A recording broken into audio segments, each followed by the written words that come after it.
Salut les amis, j'espère que vous allez tous très bien. Aujourd'hui, pas grand chose comme suspense, vous avez compris avec les caisses qui sont devant moi. Je vais vous présenter mon caddie de la semaine, comme ça vous inspirera justement pour faire vos courses. Donc j'espère que vous n'avez pas encore fait vos courses de la semaine, comme ça vous pourrez copier-coller mon caddie pour mettre dans votre frigo. Alors, c'est un petit peu différent des autres semaines. Généralement, ce qu'on fait chaque semaine, c'est qu'on fait les grosses courses dans un supermarché. On va aussi à la boucherie pour tout ce qui est viande, charcuterie, etc. Et puis on va au magasin bio pour tout ce qui est légumes et fruits. Ici, on n'a pas eu trop le temps cette semaine, donc j'ai tout pris au même Intermarché. Mais chance pour vous, ça va vous permettre justement de tout avoir dans un seul magasin et de vous permettre de voir effectivement que si vous allez que en grande surface, tous les produits qui sont disponibles et qui peuvent vous aider. Alors, on commence par des pâtes. Moi, je suis un grand fan de pâtes. Je prends toujours des pâtes qui sont complètes, intégrales, parce qu'elles sont plus fibreuses et plus rassasiantes. Ça va donc mieux vous caler. Et effectivement, c'est des choses que vous pouvez mettre facilement dans votre différentes préparations. Donc, j'ai pris des pennes et des Spirelli. Donc, pour changer un petit peu, maintenant, que ce soit des pennes, des Spirelli, franchement, peu importe. Tant que c'est des pâtes complètes. Il y a aussi des spaghettis qui sont complets. Donc, n'hésitez pas, quand vous faites un bolognaise maison, essayez justement de partir plus sur des pâtes complètes que des pâtes blanches. Les pâtes blanches sont très raffinées, très facilement digérées. Et donc, ça va très vite influencer ce qu'on appelle la glycémie. Et donc, vous facilitez le stockage des graisses. Ensuite, on part sur du fromage. J'ai 2 burrata. Vous savez que je suis un grand fan de burrata. Ce sont beaucoup des produits qui servent de remplacement de viande, de poisson, etc. et qui permettent justement d'avoir une source de protéines qui est facile et rapide dans vos repas. Attention, elle est un petit peu plus grasse généralement qu'une viande, qu'une volaille, qu'un poisson. Donc je dis toujours maximum 2 à 3 fois par semaine. Ou alors ce que vous pouvez faire, c'est prendre une moitié de burrata ou une moitié de mozzarella et puis garnir avec un peu de jambon dégraissé, filet d'Urt, filet Saxe. Comme ça, vous augmentez un peu en protéines sans augmenter en matière grasse. Donc ça, c'est les burrata classiques. Un peu dans le même genre, c'est évidemment les mozzarella. Mozzarella, vous connaissez tous les tomates mozzarella. Donc quand vous faites des tomates mozzarella, tomates légumes, mozzarella c'est la protéine. Et puis à côté de ça, rajoutez un peu des féculents. Ça peut être des pâtes complètes, ça peut être un peu de pain complet, ça peut être un bagel, ça peut être peu importe, mais toujours protéines, féculents, légumes. Ensuite, on a encore mozzarella burrata. Je vous l'avais dit, on est grand fan de ce type de protéines, donc c'est vrai que c'est des repas qui prennent pas trop de temps. Alors au niveau du fromage, moi j'aime bien le Philadelphia classique.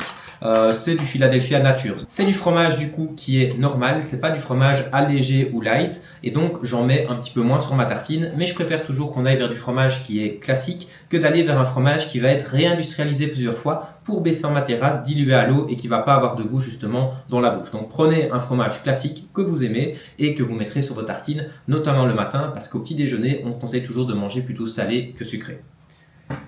Alors, un peu le même genre encore une fois, le Madame Loïc. Donc, on prend ces 2 types de fromage généralement chaque semaine. Maintenant, on peut très bien varier avec même du curry, du maretsu, ce genre de choses. On peut aller aussi chercher du fromage en fromagerie, comme ça change un petit peu aussi. Mais c'est des fromages qui sont faciles, facilement tartinables et qu'on peut mettre un petit peu tout le temps sur nos repas type froid. Ensuite, les légumes. Les légumes, j'ai pris d'abord un concombre. Un concombre ici, bon, il est bio. Le concombre, je l'utilise assez rapidement aussi dans mes préparations de midi. Quand je fais un wrap par exemple, ou quand j'ai des restes de pâtes complètes de la veille, je me fais une petite salade de pâtes avec des concombres et du thon par exemple. Donc ça permet encore une fois d'avoir un légume qui est assez facile et qui permet effectivement d'avoir cette source très fibreuse qui va encore une fois nous caler. En plus, les concombres sont pleins d'eau, donc ça vous maintient également hydraté. Ensuite, on reste sur les légumes, les fameuses courgettes. Alors les courgettes, c'est vrai que c'est des légumes qui sont assez faciles aussi à préparer. Vous pouvez les cuisiner courgettes farcies avec un peu de haché de bœuf par exemple et des pommes de terre, ou vous pouvez les mettre dans une omelette, ou vous pouvez les mettre en rondelles par exemple sur des patates douces ou sur des pâtes. Mais c'est des légumes généralement qui vont pas prendre tout le goût du plat. Je ne sais pas si je me fais bien comprendre, mais il y a des légumes comme ça, une fois que vous mettez dans un plat, tout le plat va avoir ce goût justement de légumes. Alors que je trouve que la courgette, c'est un goût qui est assez neutre, qui se mélange assez bien avec tout et qui permet justement d'avoir toujours une source de légumes dans les plats. Alors ici, ça d'habitude je ne le prends pas chaque semaine, c'est du boursin, ça va plus nous servir comme sauce ce soir. On va faire des petites pâtes au boursin avec du poulet et un légume, et donc effectivement c'est pour diluer un petit peu la sauce et mettre un petit peu de goût dedans, donc à savoir ici l'ail et les fines herbes. Donc vous découvrirez de toute façon la recette sur les réseaux sociaux. Ensuite, toujours les légumes faciles, et c'est bien parce qu'on en a plein dans le caddie. Des tomates cerises. Tomates cerises, vous pouvez en manger à volonté. Les légumes en général, c'est à volonté. Donc, un petit encas sympa quand vous rentrez du travail, que le souper n'est pas encore prêt. Vous pouvez très bien commencer à manger des tomates cerises tranquillement comme ça, avec un peu de houmous, ce genre de choses. Et là, effectivement, ça vous donne déjà des fibres et vous arrivez du coup au repas, l'appétit pas trop couvert. Alors, Ensuite, les légumes, moi, c'est mes légumes préférés. Ce sont évidemment les champignons. Alors, les champignons, on les achète encore une fois généralement au magasin bio. Donc, je suis pressé de voir s'il y aura un goût qui sera différent. Les champignons, j'en mets quasi à chaque repas. Que ce soit avec une burrata, que ce soit avec de la viande, que ce soit avec du poisson, que ce soit avec une omelette, j'en mets quasi tout le temps. Parce que c'est des légumes, encore une fois, qui sont faciles à intégrer et qui ont un goût que moi, j'adore. Et pourtant, je trouve que ça fait partie des légumes qui fait que quand on en met dans la préparation, on le sent quand même assez fort. Et enfin, pour ce bac-là, des produits qui n'ont plus de secret pour vous, je pense, parce que je les mets tout le temps en story, c'est les Ypres protéinés. Ce sont des yaourts du coup qui sont moins sucrés, qui sont plus protéinés, qui sont normalement destinés aux sportifs, mais dites-vous que la population générale, en moyenne, manque un petit peu de protéines. Donc n'hésitez pas à prendre ce genre de produit, que ce soit en collation par exemple de 16 heures, une collation qui sera bien rassasiante et qui va vous permettre de tenir jusqu'au repas du soir. En plus, je trouve personnellement qu'ils sont super bons. Vous avez vanille, chocolat. Ici, j'ai caramel, je pense. Il y a aussi beurre de cacahuète, banane. Il y a ici fraise ou framboise. Il y a vanille classique. Enfin, il y a vraiment plein de goûts différents que vous pouvez utiliser et qui vont vous permettre justement de varier au niveau du goût. Je trouve qu'il y a quelques années, on se plaignait assez fort de se dire, voilà, quand on prend des yaourts qui sont maigres, c'est plutôt de nature, etc. Ici, avec la gamme de yaourts qu'il existe aujourd'hui sur le marché, on n'a plus le droit de se plaindre parce que ça nous permet de varier au maximum. Maintenant, vous pouvez très bien, à la place de prendre des yaourts comme ça, prendre des yaourts nature ou du fromage blanc et puis de rajouter une petite touche sucrée. Un peu de miel, un peu de confiture, un peu de fruits frais dedans, ça, il n'y a vraiment pas de problème et c'est tout aussi bon.